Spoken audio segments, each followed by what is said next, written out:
Welcome, everyone, to episode 141 of Puppet Masters and Castle Freaks, the internet's leading all things Charles Band podcast. I am one of your hosts, Devil's Earpiece, Jared Hornbeck, and I had to stop doing what you'll normally find me doing in order to record this, which was listening to the Jonas Brother on my iPod Mini. Just one of them. Just the one. And in case you guys didn't know, unique rhymes with freak. And there is another Castle Freak sitting across from me in this recording. Who is here with me? Well, it is I, the always obstreperous Steve Guntley, and this is the podcast about lamb dinners, sugar skulls, and incest zombies. That's because this is the podcast about Skullheads, a Charles Band blessed return to the Tiny Terror genre. We have not covered a Tiny Terror in a while, and I might also argue that we haven't still. But we'll get into that. But first of all, we have a very exciting guest joining us. Who is here with us today? Yes. Diana Goodman. Yay. Now, you know what's funny? That's the second time in our 141 episodes. That's the second time that's happened where I've paused. I've come in late on my cue. Our guest has jumped in. But you know what's good about that is it saves me the trouble of having to do an introduction, which I'm going to do anyway because I'm talking right now. No, and you told me you were going to introduce me, and I jumped the gun anyway. That was on me. No, you're a pro. I'm just so excited. You know, I'm just surrounded by little Halloween skulls with glitter all over them. Ooh. And they send beams to make me interrupt people. Well, they're doing a great job. The old Italian interrupting beams. Yeah. Yeah, well, Diana is 1/3 of the hosting crew of an amazing podcast called 30-20-10, rounding out the triumvirate now. Yeah. The other two hosts on the show before, Chris Antista and J.R. Rawls for other episodes. Finally, Diana has come here of her own accord, is still in question. We don't really know. She's nodding no. I made such a mistake. All right, now for context for people, Diana has every bit as encyclopedic of film knowledge as Jared and I flatter ourselves to have, but it never really been into horror. It's never really been your bag. No. But what is your bag, and the way that we got you into this is noir. You love noir, and so we gave you a choice for one of our Noir-vember episodes. And I guess my first question is, will you ever trust us again? No, I mostly put this on myself because you gave me options and I picked the one and that I chose poorly. And as you know, as a film historian, noir means black and white. That's right. That's all. That's all it means. Only thing. Yeah. It's something black and white. It's a noir movie now. You know. Yeah. There are no other tropes. No, that this is under that banner. Just I'm even more confused. Yeah. Because read it. The couple you gave me options as options. I read through the synopses and I was like, okay, we're in spooky season. Let's go with the gothic one, the one that sounds sort of Poe inspired. Yeah. And I could see how Poe and noir, like expressionistic lighting, could go together. Okay, sure. I was wrong. Yeah. This has been part of a push recently from Full Moon. They've been re-releasing a lot of their new films in these quote-unquote noir versions, which are like usually pretty nice looking, like black and white transitions for the most part. They're a little chintzy, but like, you know, this isn't like the Mad Max Fury Road Blood and Chrome edition or whatever, but it is really clean looking black and white. And then they just kind of attach a noir label to it. Now, some of the movies that we talk about do have a noir component. Like I think Quadrant had a little bit of a noir component like that. I don't really understand why this one got the treatment, because this is a classic like Charles Band Tiny Terror movie with like heavy influences of like Castle Freak and other things like that. Yeah, heavy on the castle. Heavy on the castle. Yeah, I've got a lot of castle facts about this one. So we have what I love, Diana, about you as a guest for this particular episode is every time we do, you know, people's first time on the show, we go through their origin story with when they like discovered horror movies and cult exploitation movies and all that stuff, and they wax poetically about how they loved walking up and down the aisles of their video store and looking at all the most horrific cover art and stuff. I think we already passed your origin story Like there is no, I feel like, it's this is just admittedly, you are someone we've collaborated with on some other shows, and we always have such a great time talking to you. But Oh. in asking you to come on, it was just so funny because we both knew it's like this is so outside of your wheelhouse that you're going to be coming in with such a different, not just background with Charles Band and Full Moon or Empire or any of this stuff that we focus on the show, just like horror movies in general. I mean, you're sort of a self-professed scaredy cat. Are there horror? I feel like you shy away from the conversation whenever we get to talking to genre stuff. So are there horror movies that you like? I mean, we're in spooky season. Well, we passed spooky season. Yeah. Although I Probably consider spooky. November still spooky season. It's residual spooky. Yeah. So like, Yeah. what stuff did you watch in October or typically during that time of year? Well, there are.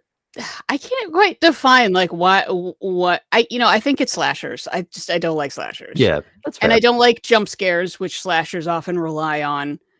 Jump scares and the needlessly grotesque. So that's slashers. But I've seen a lot of the classic ones. I even took a horror movie class in film school to try to get better at this. And I jumped out of my seat watching Halloween, and it was on the big screen, and it was like, oh god damn it.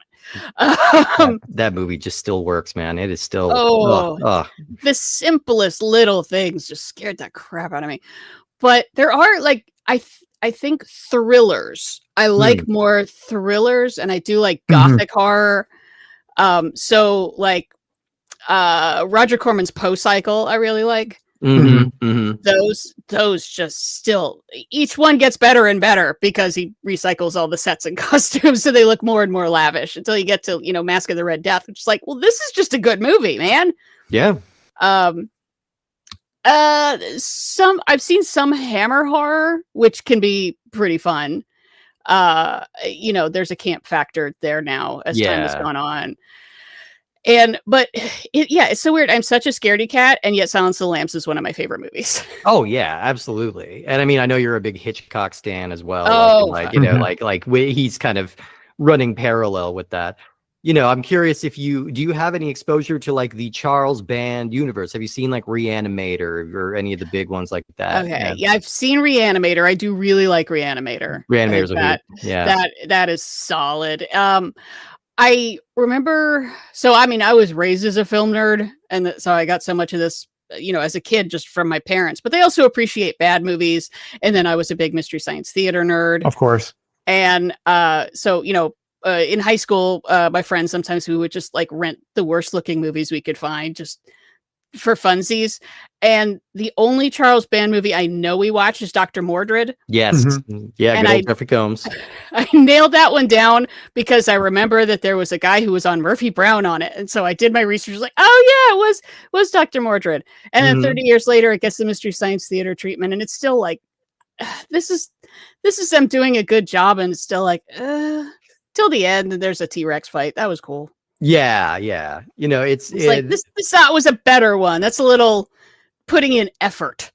That was from a really strange period of like Full Moon, because Charles Band was kind of unofficially trying to get the Marvel universe together before the Marvel. He was a big Marvel head, and he had the rights to Doctor Strange, and then lost the rights to Doctor Strange, and decided to make his own movie that is basically Doctor Strange. Yeah, and then he had like he was going to do all these crossovers. There was like an invisible character and like a robot character. Like he was going to do this big crossover universe years before the MCU figured it out.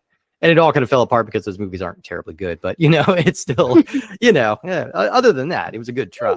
Well, I mean, Charles Band, he's like a shark in that way, in the sense that he always has to keep moving. And it was like, anytime those cool ideas were introduced, it was like, well, that's going to cost way too much money. Okay, and on to the next thing, whatever we're going to do. So we never got the Puppet Wars trilogy. We didn't get the MCU style Benjamin Knight, Dr. Mordred, all this stuff tied together. That I know he was thinking of at one point, but it's just like those are lofty ambitions for when you're working with the kind of budgets that they were working on for these movies. Although I will say, and maybe it's just the timing of it in the show, maybe it's just the stuff that we've covered up to this point.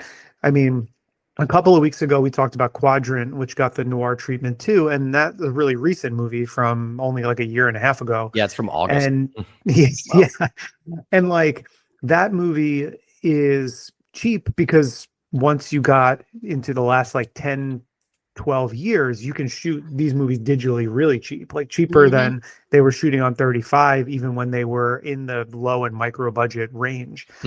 This movie, Skullheads, came at an odd time where it was like we're a low budget studio, we're making the jump to digital. I don't know exactly why or where it went, but this one had a $500,000 budget, which Yeah. is like 10 times the budget of a lot of movies that we've talked about in the recent past. I mean, Steve makes this comment all the time. I feel like it's a common one to say, but it's like a lot of the movies that we've watched were made for what the craft services budget would be on a regular Hollywood production. Yeah. And this one, I mean, $500,000 is still not a lot of money, but if you can shoot things a lot cheaper on digital, if your money's not going to 35, I think you could have a lot more. And that probably is as good a time as any to jump into some of the specifics. So Steve, why don't you go ahead, fire off some stats about this movie? I sure will. This movie is called Skullheads. It was released October 6th, 2009. It's written and directed by Charles Band, who wrote it under his pseudonym of August White. And it stars Robin Sidney, Rain Jameson, Steve Kramer, Samantha Light, Kim Argensinger, Lucia Starra, Antonio Carvata, and Giacomo Gonello. Now, I think another co-star that we need to add on here is, of course, the Castello di Giovi, the castle in Umbria that Charles Band bought in the early 90s. This is his, I don't know if you knew this, this is his castle. Charles Band. Now I'm really confused about the budget. Okay, yeah. Genuinely, we cite it all the time. His autobiography is called Confessions of a Puppet Master. It's like under 200 pages. It's incredibly breezy and fun, and it's got all kinds of trashy celebrity stories. So I would highly recommend it. But he talks a lot about this castle and about generally his proclivity for buying and selling outlandish properties. I believe he bought Houdini's house in Los Angeles. At one point, he owned something like 30 different properties in LA that he like eventually sold off. Now he owns this old haunted church in Cleveland, where as of recording, me and Jared are going to be at that haunted church in Cleveland next week. Going to be a lot of fun. But yeah, so he buys and sells a lot of properties, but the crown jewel, I think, was always the Castello di Giovi. Now, as an update for you, Diana, Charles Band grew up in Italy. His father was Albert Band, who produced a lot of like old Hercules movies and stuff like that. Steve, I'm sorry, I have to jump in here because I gave way too much time here for our very loyal listeners to compose vicious, angry tweets. Oh, okay. I have to correct something that you said. So August White is not pseudonym for Charles Band. It is our old friend Dominic Muir. Oh, excuse me. Okay. So Dominic Muir, the screenwriter of Critters.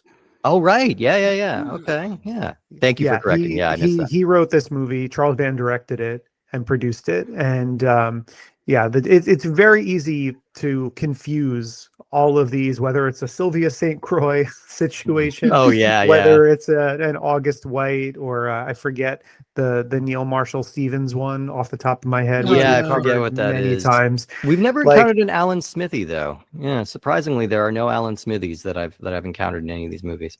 Go figure. But yeah, either way, this castle that we see in this movie has been the set of many full moon movies, everything from Spellcaster starring Adam Ant to Pit and the Pendulum with Lance Henriksen, and then Castle Freak with Barbara Crampton and Jeffrey Combs. So it's the titular castle? It's the titular castle. Wow. Full of freaks. Yeah. That's definitely one. That's probably the most hardcore movie we talk about on this show. Castle Freak, you would not like Castle Freak. I can tell you that right now. But what you might like, Diana, actually is Stuart Gordon's Pit and the Pendulum.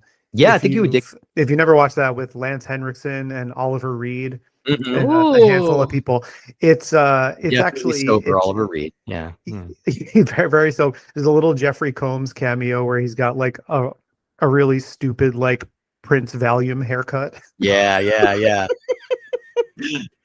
But yeah, Okay, so- I'm down with Poe adaptations. I read a lot of Poe as a weird middle school student, and so that's what I was hoping for And- here, and I got a little bit. got a Yeah. little bit of Poe. You got a Don't- teeny bite, Poe. don't watch Castle Freak, but Uh-huh. do me a favor, given everything you've told us about your history with horror, if you're going to pick one movie, sit down one night with the lights off and watch The Descent.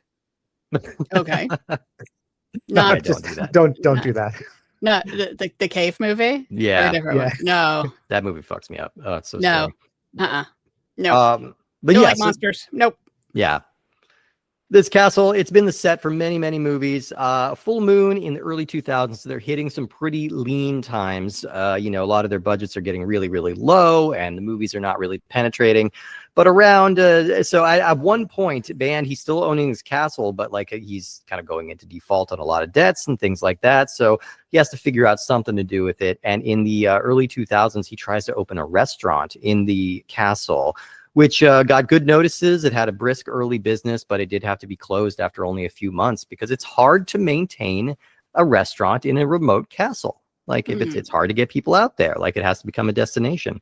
So, he's talked a lot about how these were kind of just like very lean, very rough times. But in 2005, the movie Ginger Dead Man came out, as well as Evil Bong, two very low rent movies, but they were hits for the label. And Full Moon was kind of like starting to bounce back a little bit. And you can feel a little bit of that renewed energy coming into this movie, which is why A, he's spending a little bit of money on a budget here, and B, he's taking production from LA back to Italy, which he has not really done in a while. So in 2009, he went over to shoot two films. One of them is Demonic Toys 2, which we already covered, and the other one is Skullheads, which we will talk about. But first, I had to throw in one little bit of trivia, since we've been talking about Roger Corman so much. The family in this movie, Thank they're you. named I was Arkoff. wondering. Yes. I picked that up immediately. Like, wait, Arkoff? Arkoff, named after the infamous, legendary producer Samuel Z. Arkoff. He co-founded American International Pictures with Roger Corman, and he is best known for the Arkoff formula. Do you know about this? I do. I can't tell you what they are, but it's an acronym. Yes, exactly. All right, so this is his formula. This is kind of like, I think it's like the basis of like the dentist system in Always Sunny, but it's like this is his formula for a successful B movie. Okay, A, action. Things need to move. Things need to happen. R, revolution, meaning there needs to be some kind of controversy or something shocking to draw people in. K, killing. You need death and violence. O, oratory, meaning you need memorable dialogue. F, fantasy, showing the audience something that they want. And F, fornication, sex appeal. That is the Arkoff formula. I would say Skullheads is kind of an off. I think the arc is missing a little bit. I think it's got some oratory. It's got some memorable dialogue. It's a tough memorably one. weird dialogue. It's a tough one because if you don't follow the formula, second prize is a set of steak knives. Third prize is you're fired. Yeah, exactly. I am going to go back and watch every American International film and think about this, because Beach Blanket Bingo is kind of short on killing. And fornication, honestly. Yeah. Well, it's got sex implied. appeal. It's got Sex appeal. people in bathing Well, suits. that's because in that Arkoff, the F is for Funicello. It's good. Yeah, I mean, so this is a little bit of a return to like the tiny terror genre, which Charles Band loves so much. It's something we definitely want to like talk to him about where exactly this came from. I think a part of it is that he is a consummate salesman, and he knows that he can make action figures pretty easily out of all these little guys that he makes, and he makes a lot of action figures, and they do very well. But yeah, so it's been a little bit since we've covered a little tiny terror. I would say these are pretty underutilized. The Skullheads themselves do not have a real presence in this movie until I would say the final 10 minutes. Most of the time, like we get a hint of them, and when we see them, they're pretty silly looking. These look like Dia de los Muertos dolls that are being worked by strings. They look a little silly. I clocked it. I think it's 47 minutes till anyone even mentions them. Yeah. But we get a couple cutaways to them on their smoke breaks. Yeah, kind of. Yeah. And that might be my number one complaint about this movie. Like after we watched this, my husband Too and I much smoking. yes, obviously it's bad for children, but that we talked about, like, how would we fix this plot? Like, I didn't go to Chat GPT, but I thought about it, of like, if I fed the elements of this movie into Chat GPT, could the dumb machine come up with a better structure for this story? Because it wants to be a thriller, but I am never worried that bad things are going to happen, because I know they're skull heads. You showed them to me. I know that the dad is putting his daughter in a dungeon. It's the first scene of the movie. Yeah. There's no mystery. Yeah. Yeah. No, they just kind of didn't show the skull heads. If they just talked about them but didn't show them, I'd be a little more curious. Maybe it turns out they're in someone's head. They're not real. Or maybe, oh, it turns out they were real all the time. Yeah, like I think that makes more sense if it's the idea of these skull heads as this thing are not known. Like, and then it could be that it ends up being true as part of the mystery reveal of the mystery. And I agree, it's such an odd choice to have them look that way too, because one, I don't understand the connection between Dia de los Muertos and Italian folklore. Per se. Listen, like I'm sure there must be Italian American almost all 45 years of my life. I never heard about these skull heads, and that you're borrowing also from then like a kind of sugar skull design.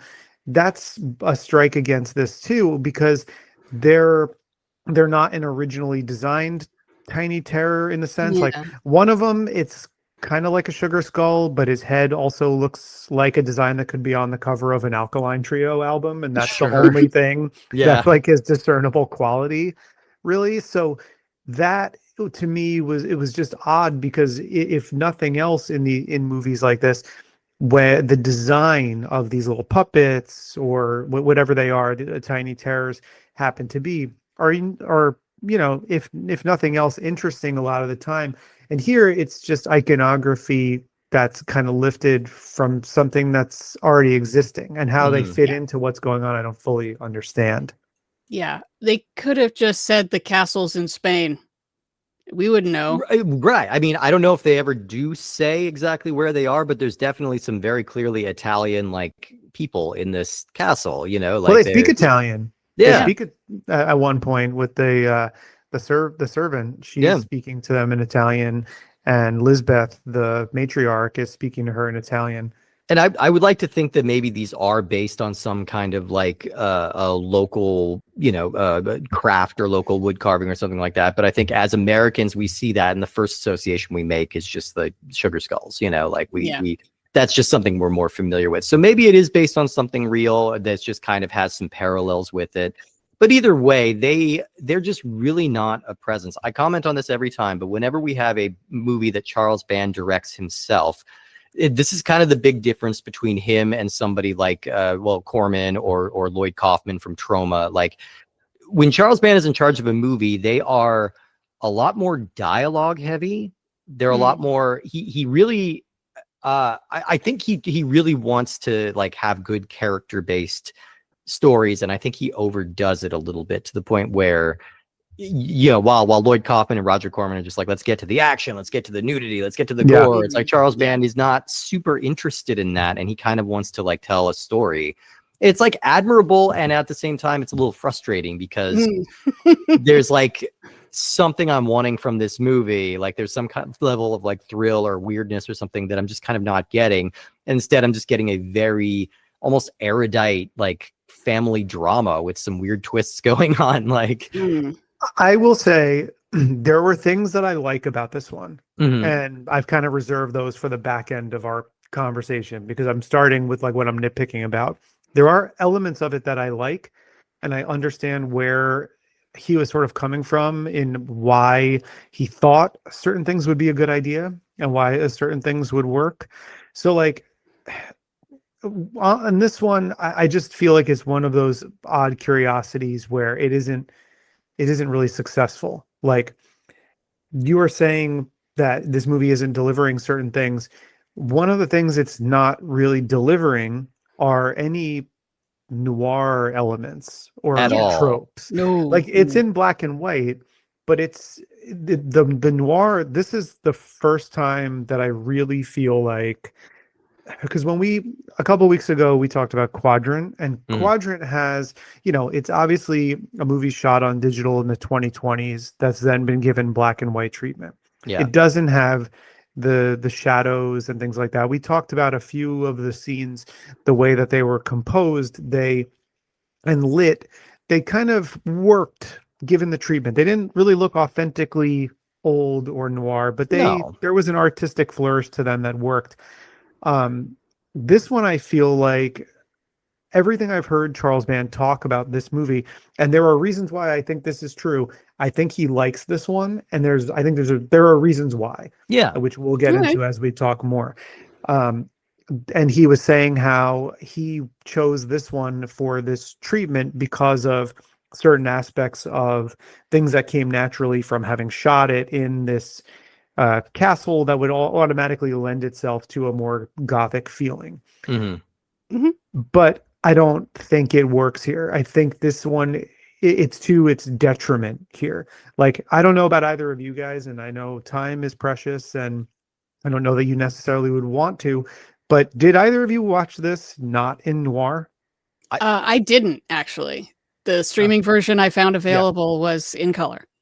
Yeah, same. Yeah, mine. I watched the color version. But it's not like a movie with a particularly rich color palette. So it's like I think you can kind of benefit from like just a little moody atmosphere to it. But I think the problem is, we keep using the word gothic, and I feel like that is what this really should have felt like, because the components are there. Like, maybe make this a period movie, or just like, I just needed like them to crank up the weirdness on this family. The dad looks like he shops at LL Bean. The mom, they have very nice, like, modern clothes, and they're saying and doing sadistic and weird stuff. But what I'm wanting in this is like Everett McGill and Wendy Roby and People Under the Stairs. Like, I want them full on, like, frothing at the mouth like lunatics haunting around in this isolated little castle, and we just don't really get that from them.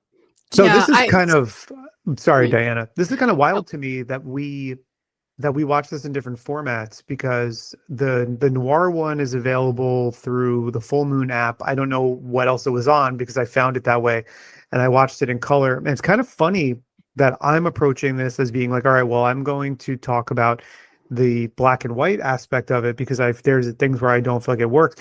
I feel like it works more in color, because you mentioned this not having a very rich color palette. I think that's actually works in the movie's favor in color, because like Castle Freak is very kind of icy blues and grays, also a lot of earth tones. It doesn't have a lot of colors that really pop. It's very muted, and I feel like this is the same way. I think when I was watching it in color, I saw details of the inside of the castle which are actually kind of obscured in black and white, which made it harder even to take that leap of having this feel like a movie out of place. Because you're totally right, like, the lead character, he's just a dude. He's just wearing mid 2000s clothing. He doesn't really make sense there. Lisbeth, the character, occasionally, she's a brunette with long dark hair, wearing kind of like plain clothes. Robin Sidney's character is often dressed like a Raggedy Ann doll. Yeah. Even black and white would definitely enhance the question I had of, like, when does this take place? Because it kind of could be anywhere from the 1950s to today. Yeah. Based on their clothes is just sort of generic. The one thing that tipped me off is Lisbeth has really thin eyebrows that scream Y2K to me. Yeah. Yeah. And then like a Zune shows up and you're like, oh, okay. Right. But it could be at any time period, and you could have played the mystery. That I think that was the thing that was frustrating me the most, is that yes, this could take place in any time or place pretty much, because we're dealing with, almost a family cult or people under the thumb of a very abusive patriarch, and that was never played up quite right. It just seems like they're a normal family, all ignoring that their dad is a monster all the time. Yeah. Like the mom, I never understand where her position is in this. She seems into it, but it's not. It's like, do they know that they're supposed to be terrified of this man? Right. Like, and I kept thinking, like, is this intentional? Is this like, are we making a statement about, like, milquetoast suburban life? But I'm like, but no, they live in a castle. Like, they live in a weird castle, so they should be weird, like, goth, like, creepos that, like, don't. Yeah, like, exactly. That's what I was hoping. I was hoping for Yeah. Follow the House of Usher. Like, something is wrong here, but yeah. we can't put our finger on what it is. Oh, we find out at the end. It's really bad.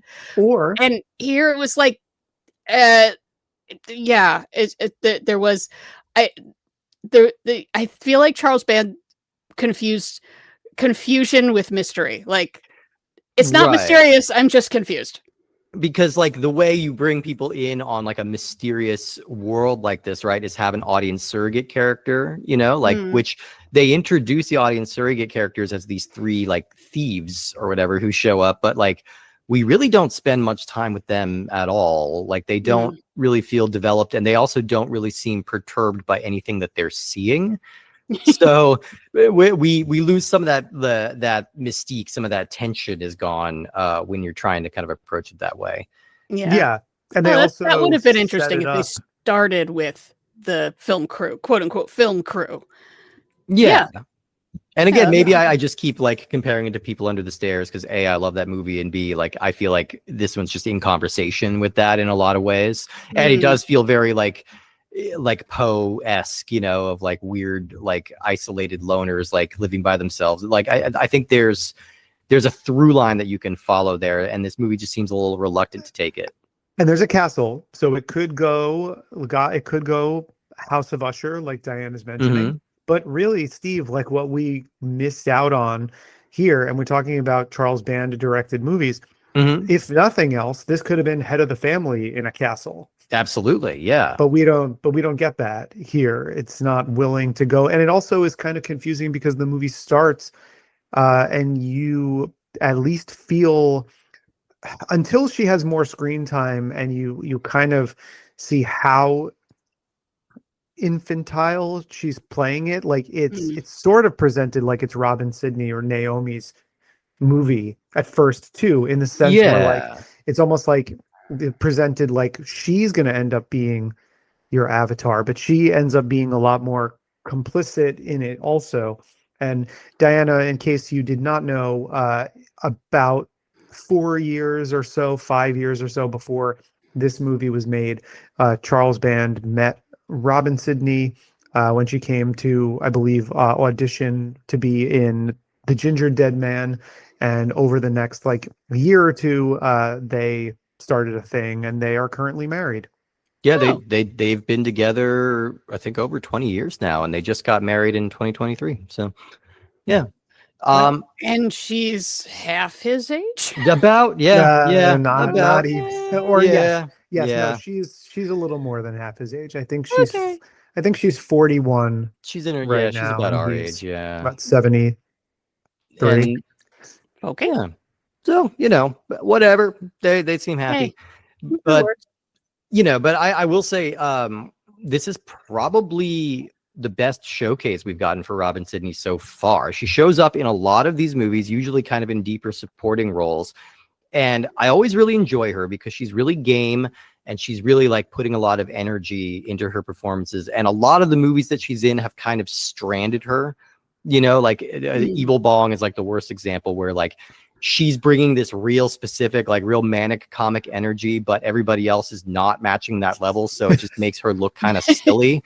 It's like, if everybody were a little more dialed in, like, this would be a really funny performance, So this one kind of puts her front and center. And I think she's quite good in this, actually. Like, it's an interesting, weird performance. Yeah, I think she's a lot of fun. The character is not consistently developed, I would say. Like, she's kind of all over the place, but it's interesting as an acting challenge. Yeah, I think that was I thought that she was good, but I couldn't tell. Sometimes I'm like, okay, is she supposed to be, like, 14?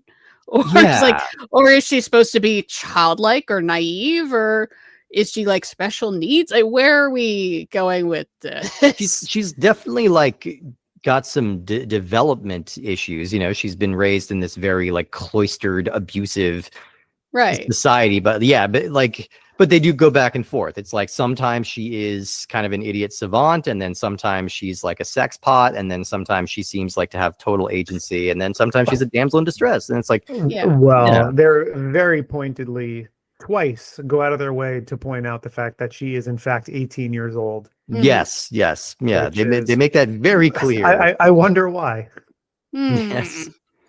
Yeah. You know. Yeah, for me it was just a countdown to, all right, at what point does she need to take a shower or maybe a bath, or oh no, just stare at herself in the mirror and think about the outside world. Okay. Yeah, normal thing. Everybody does it. Normal. I mean, I was 18 once too. That's what we Yeah. do. Look.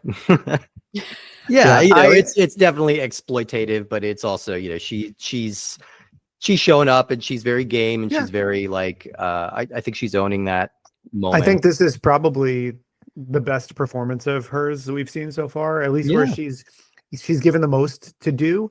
Like Yeah. she has scenes where, you know, she's speaking to a deceased grandparent, or she has scenes where she's speaking with her mom about how it feels to be so closeted and hidden from everyone and Yeah. sheltered from everyone, where I think she does like a pretty good job. And I think there's also there, at least at some points, like Steve Kramer, the actor who plays Carver, at least if nothing else, is occasionally channeling the energy of Jeffrey Lewis. Yeah, And yeah. I and can so see a little like bit of that. Yeah. occasionally there'll be a back and forth between the two of them where their energies matched. So there's a performance I want to talk about, which was an interesting one for me, which is the performance of Samantha Light as Elizabeth, Mhm. Mhm. because she is somebody who is not an actor. I think maybe been in one or two other things, but I didn't know this until I read a little bit about her, because there's not a lot on IMDb, but I was No. like, because I was trying to, I hate that this is where it stemmed from, but really what I was trying to figure out was the age difference between her and Robin Sidney, Oh, because okay. Robin Sidney It's is not much. 25 when they made this movie, playing 18, but also sort of an 18-year-old trapped in Arrested Development a bit. But I was like, it's not much. Like, if anything, it's maybe 10 years, and I don't even know if it's 10 years. Maybe, Mhm. maybe But I not. was looking for some information on her, and I'll say this jokingly, this is not a knock on her, but man, that Australian accent was coming out. It was fighting Yeah. for its life. Yeah, Yeah. absolutely. And so I was looking for it, and because there's so little about her on IMDb, I was trying to find out. I'm looking at, I'm like, she has to be Australian also. Mhm. What I ended up finding out is that she is born in Australia and presumably lived there for a long time. But she's Brooklyn based now, currently. And I mean, if this was in 2009 and she was maybe 30, 32, she's probably only in her mid to late 40s now. Yeah. But she is a local artist and photographer and director. And cool. she has done a bunch of ads and campaigns and stuff for local businesses and Brooklyn related things. And she has a lot of really cool black and white photography from like the No Kings protests and from wow. I think maybe the George Floyd protests as well. But her stuff looks cool, and she seems that's what she's doing. When you look at her professional website, it's galleries, it's video reel of stuff that she's done Wow. as a videographer and director, but not as an actor. So I'm curious, because Maybe not limited. a lot Yeah. is written about it, like how she ended up as an actor performing in this movie. I wonder if it was something that she was working towards, and then kind of decided to take her career took a different trajectory. I don't really know. It's kind of all speculation right now, but her stuff is very cool, and I enjoyed discovering that she's, a local artist, Yeah. and made the performance a little bit more interesting, because I was kind of chuckling on where in the beginning there were a couple of lines where they're having her and the main guy are having a conversation, and she's kind of like talking about how Naomi is different. And she's like, she's not like us. Like there was like Not like us. Yeah, I mean, she's a free spirit. and Mm. she's kind of also saddled with like some of the clumsiest dialogue in the movie, where it's like she was Yeah. like she's half Australian and then half word of the day calendar. Like she's really she's it's like I wrote that exact phrase. Did you really? Oh my god, yeah. I couldn't think yet of how to frame it into the conversation, but I wrote half Australian / half word of the day calendar. Yeah. All right, I found her. I think like so many of my problems with this movie end up being with her because I never understand what her motivations are. Because so much of the movie, she just seems like pretty much normal mom, but she seems to not like she's like an okay mom who's she undercuts the evil dad every now and then, but sort of like, do you not see what's going on around here? Like why are you into the like yeah. I think if she's not very well defined. I thought the performance was okay. I mean, yeah. it's like, yeah, she's fine. I guess Robin Sidney, I at least appreciate that she's so high energy. Yeah.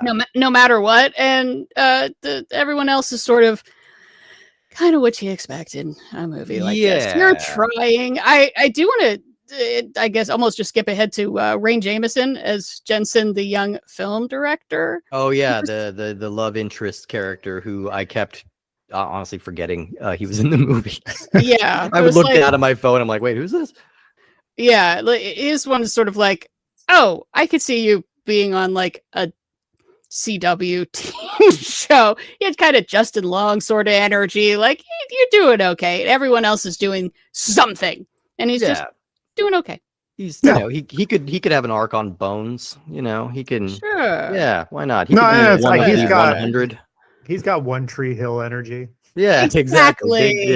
Big. Exactly. He's a big Everwood guy. Yeah.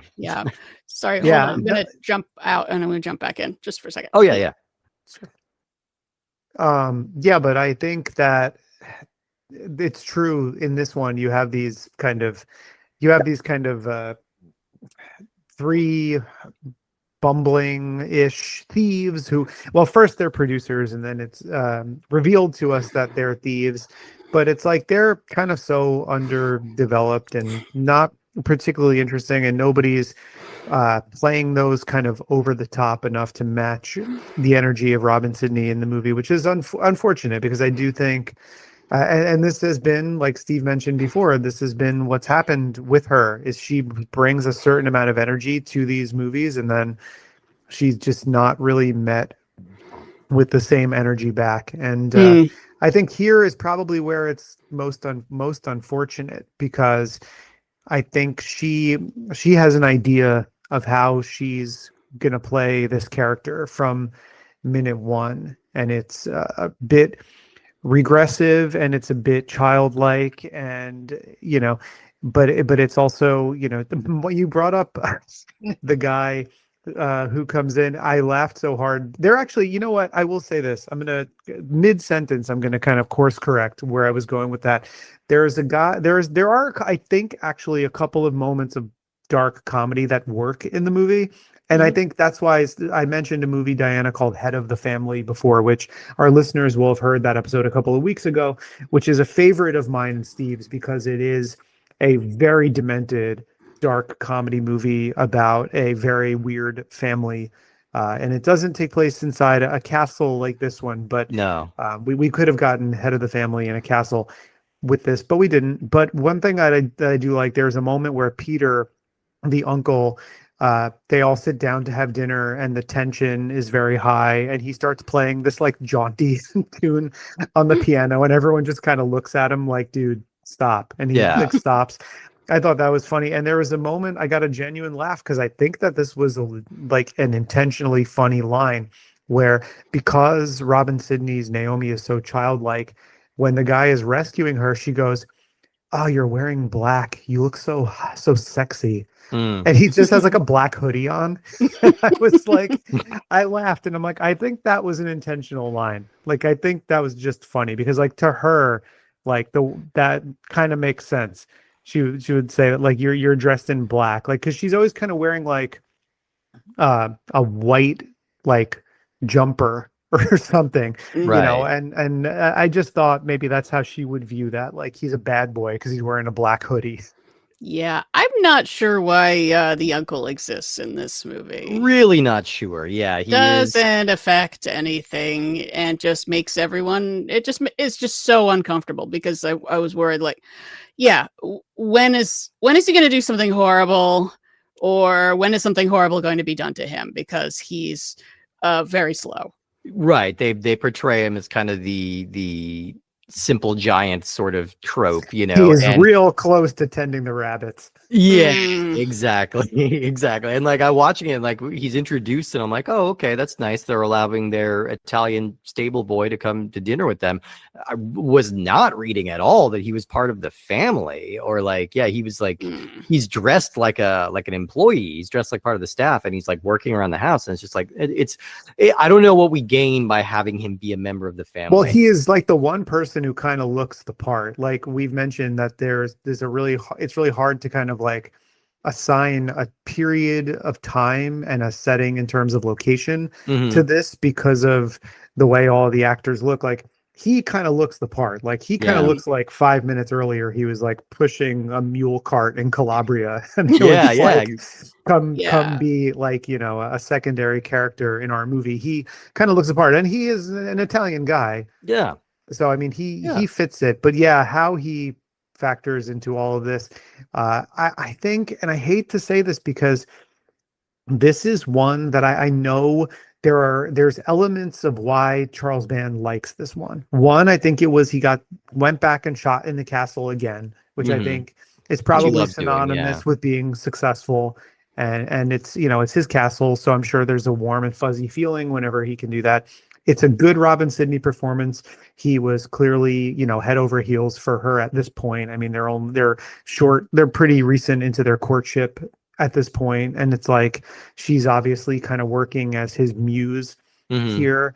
I think the fact that he gets to pull in, even though it seems kind of nonsensical, some like Italian lore. I mean, Yeah. he's an Italian guy who was born and raised in Italy before moving to the United States.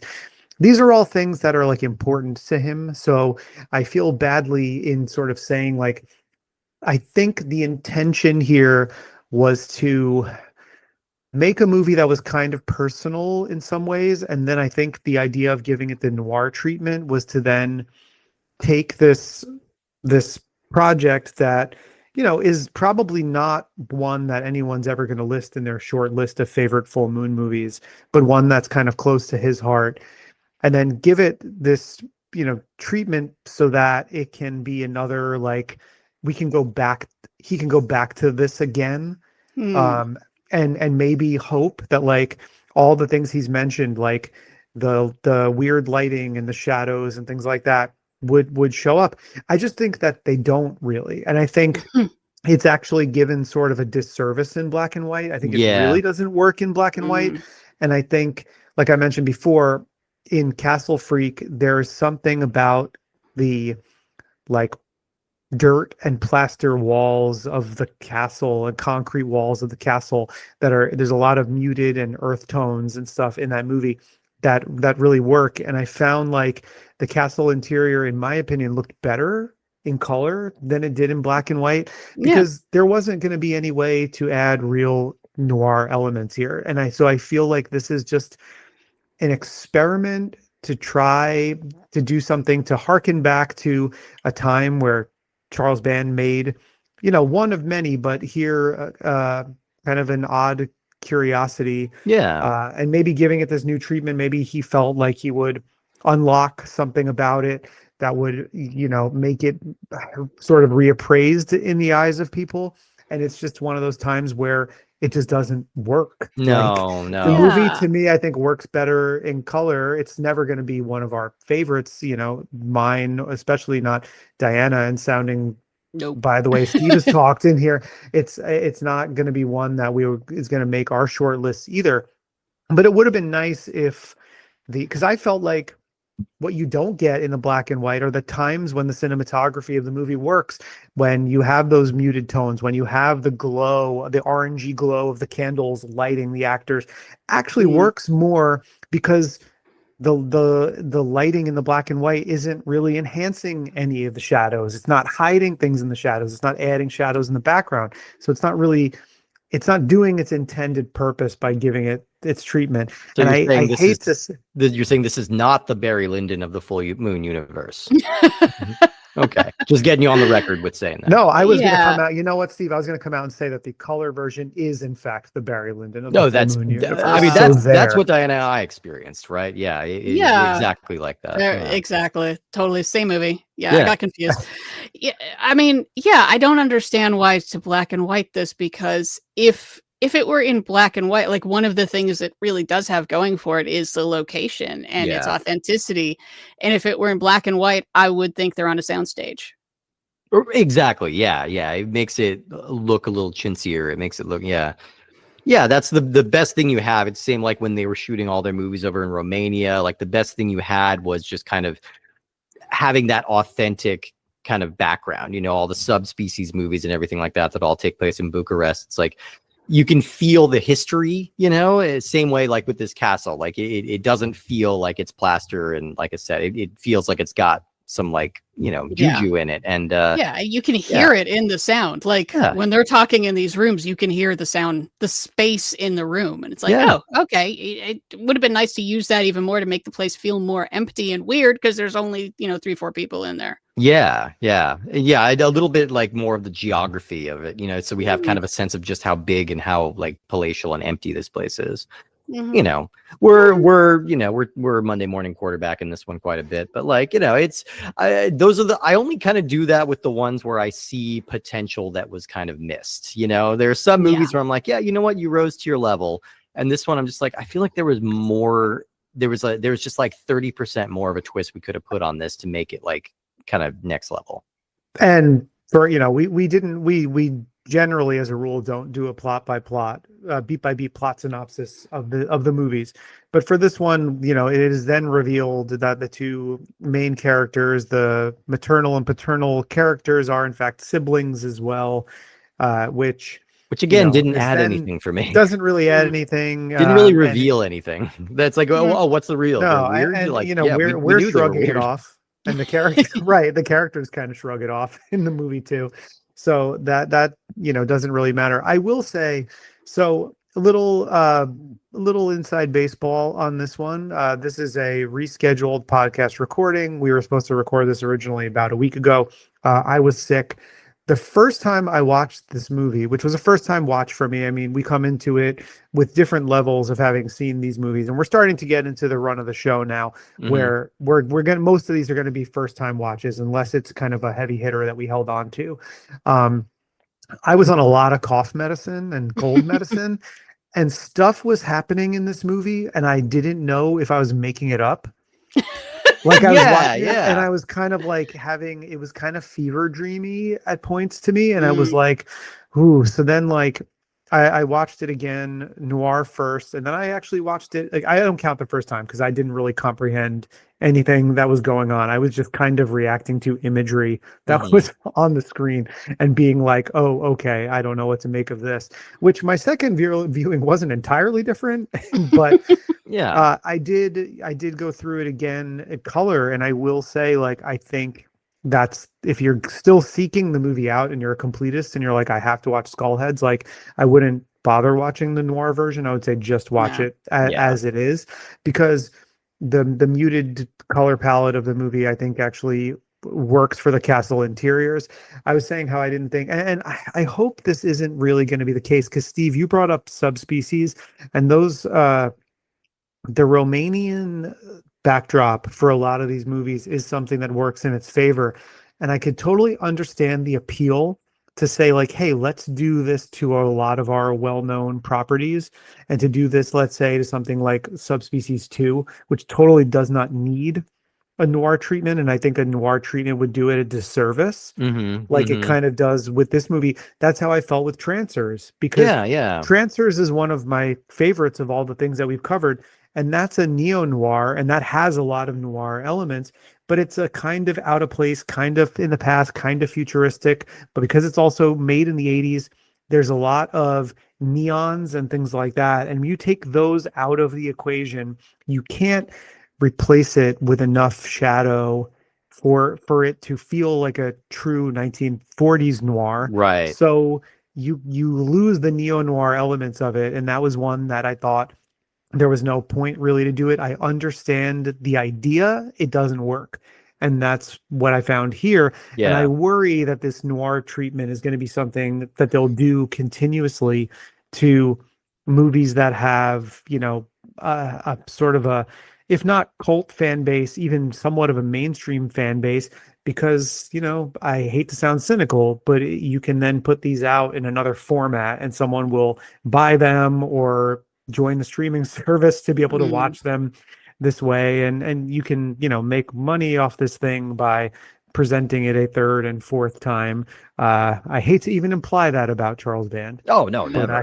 No, never. Not at all. Yeah. Well, do we have any final thoughts on skull heads before we banish them back to their mystical mirror, I guess? Oh, I'm just so disappointed in the little guys. I mean, they really don't do much. I did laugh so hard when, because they keep cutting to them looking spooky, and it's still like, yeah, you glued some. He's got literally just glued glitter on him. Okay, fine. This is a fun craft project. But when they cut to them and they're like having a smoke.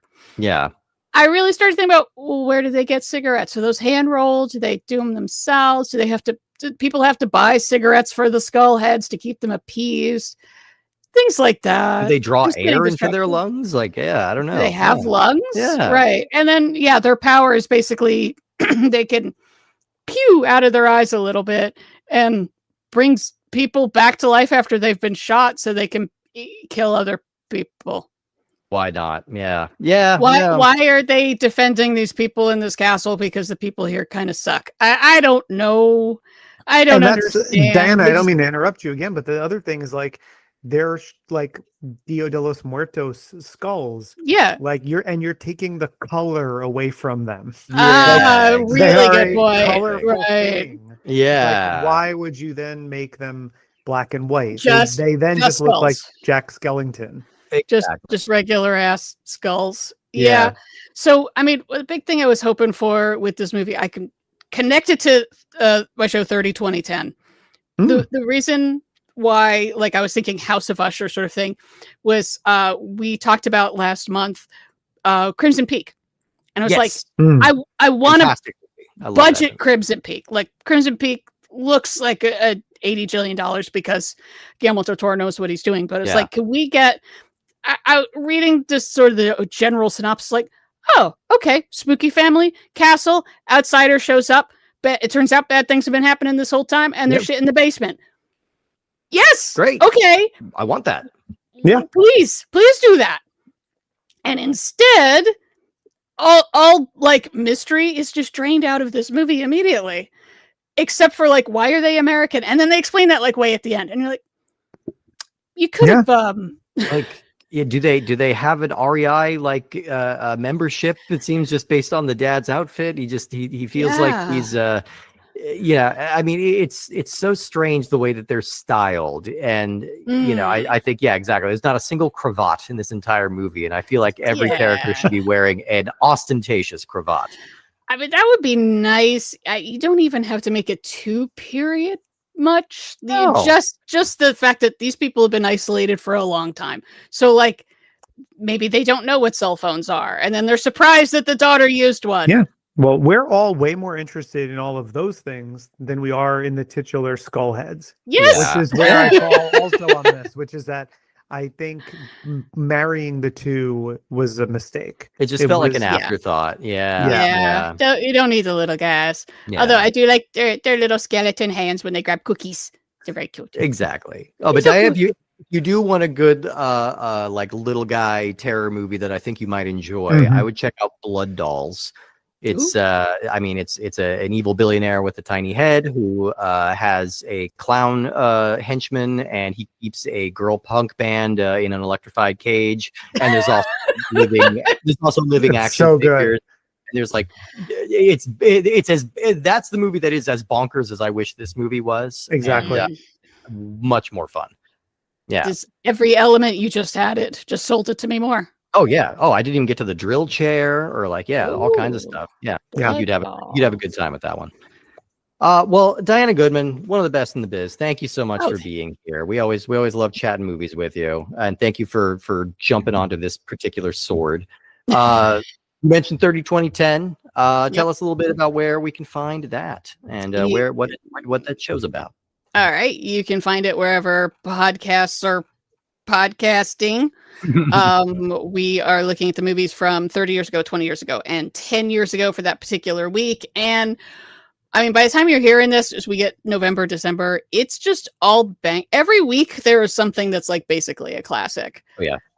Back in late September already, we would have had the week I looked forward to the most, Sev Girls. Seven and Showgirls racing against each other. Oh my god, I forgot those are the same day. Oh my god, that's so. And gross. Empire Records and Canadian Bacon. It was a crazy freaking week. Damn. Oh, that's wild. Yeah, Michael Moore's Canadian Bacon. People forget. yeah. Let's see, but yeah, there's spooky season. We got through spooky season, and yeah, as we head into the end of the year, it just starts getting insane. Where it's like because we got all the. We got the prestige stuff, we got the big Christmas stuff, so we got Hateful Eight, and we got Leaving Las Vegas. Like it's going to be busy. Yeah. Oh, maybe that's awesome. Time for me to finally revisit Hateful Eight. I have not revisited that movie since theaters. I haven't either. It's the one Tarantino movie that I have not seen more than once. Yeah, it's interesting. Maybe I'll have to give it another shot. Yeah. Well, Diana, I'm going to put you a little bit on the spot here for a second because we're 3 episodes now into our Noirvember. When we did our first episode, which was on Quadrant, our guest and we had a little conversation about film noirs and some of our favorites and things like that. And we didn't quite ask you to name some of your favorites, but what I want from you, since you are, listen and nerd, as you like to refer to yourself, I would like you to take this opportunity off the top of your head. If somebody is doing a Noirvember, like, outside of our show, outside of genre, they just want to consume actual film noir movies. What is a not obvious film noir pick that you would make for someone? So we talked about your Out of the Past, Double Indemnity, Gun Crazy, ones like that. Postman Always Rings Twice, I suppose, things like that. But what's one that pops in your mind that's maybe like underseen, undervalued, forgotten?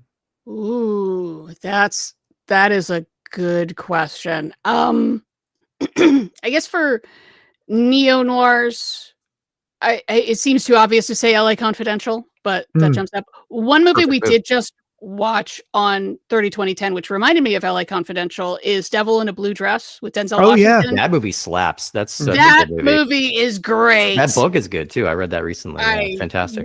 I want to go and read all the Easy Rollins books now. Yeah. It's infuriating that hasn't become like a streaming series or something. Like there's so much there, and that one just really jumped out and surprised me of like, this is everything I like in noirs, and it's Denzel doing it, and it's peak hotness Denzel just in a white tank top the entire movie. Come on, God, what more do you want? Telling people to get away from his house and get off his lawn. Stop involving him in their crimes. That's a good one. That's just off the top of my head. Let me think. Lesser seen noirs.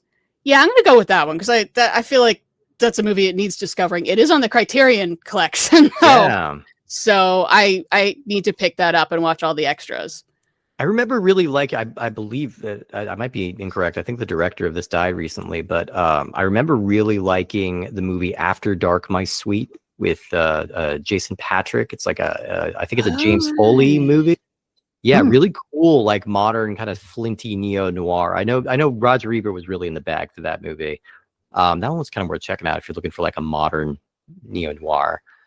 And of course, like I don't know if I said In a Lonely Place last time, but I love it. Oh yes, it's kind of like not a traditional noir, but it's got its vibes all day long, and it's so good. Yeah. And if you're somebody who's into genre movies and you want to see something that's kind of a little bit of a marriage between the two of them, I would recommend Martin Campbell's Cast a Deadly Spell.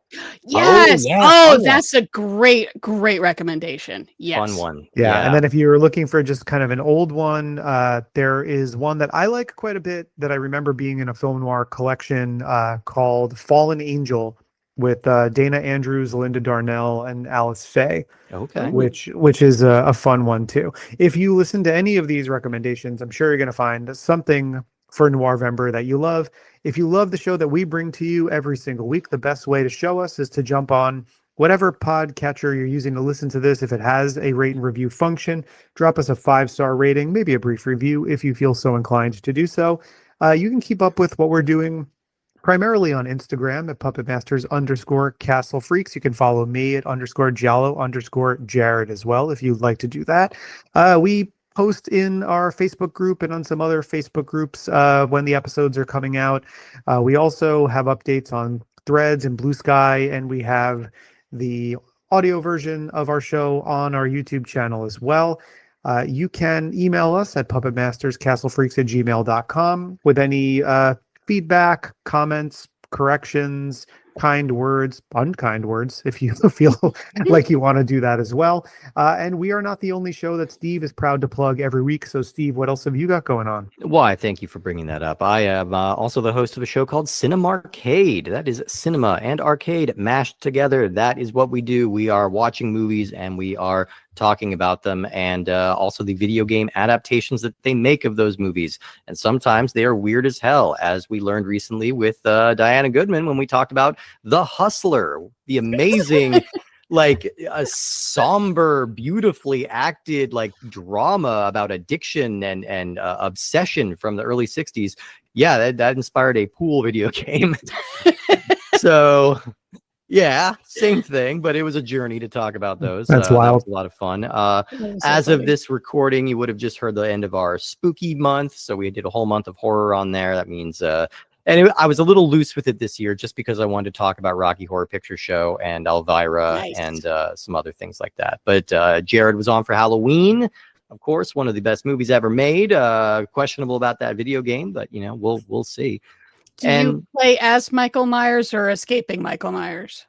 As I believe, right in the Atari game. We haven't recorded that episode as of this recording. We're all over the place, but I believe, if I remember, you are playing as Michael Myers. And there's definitely like a weird little platformer game where you do play as Michael Myers, and it's very strange. But yeah, we'll get into all of that, and we've got Christmas episodes coming up in December, so lots of fun stuff to listen to there. So definitely check those out, and be sure to check us out next week as we close out the sacred month of Noirvember with a double dose, or as Jared said, a double dose of killer doll movies. We're going to be talking about the noir versions of Doll Graveyard and Dangerous Worry Dolls, which I have no idea what that Steve, I have to ask you, what is a worry doll? Did it sound as dumb when I said it? It did. I'm sorry. Oh, And I was trying to smarten it up as much as I could, but oh man, yeah. Yeah. Well, that's your role in this show anyway, so you get lots of practice. Thank you again to Diana Goodman for joining us. Definitely go check out 30 2010 if you want to hear an amazing podcast about pop culture that happened 30, 20, and 10 years ago. And in case you're like, wait a minute, I'm old, I want other stuff. Diana also does a segment on the show called Classic Corner, where she does anniversaries for things that are older than 30 years. So don't worry about that. You get to hear some 40, 50, 60, 70 anniversary for things as well. But incredible show, such a fun concept, and you guys do a great job. So thank you for breaking format and coming and enduring this movie with us. We are forever grateful. It all ties together. Reanimator's about to turn 40, or it will have turned 40 by the time we talk. Sure will. I'm seeing the screening with Barbara and Jeffrey on Monday. It's going to be a lot of fun. That'll be fun. That'll be a lot of fun. All right. So we'll see everybody next week, and Barbara will see you Monday.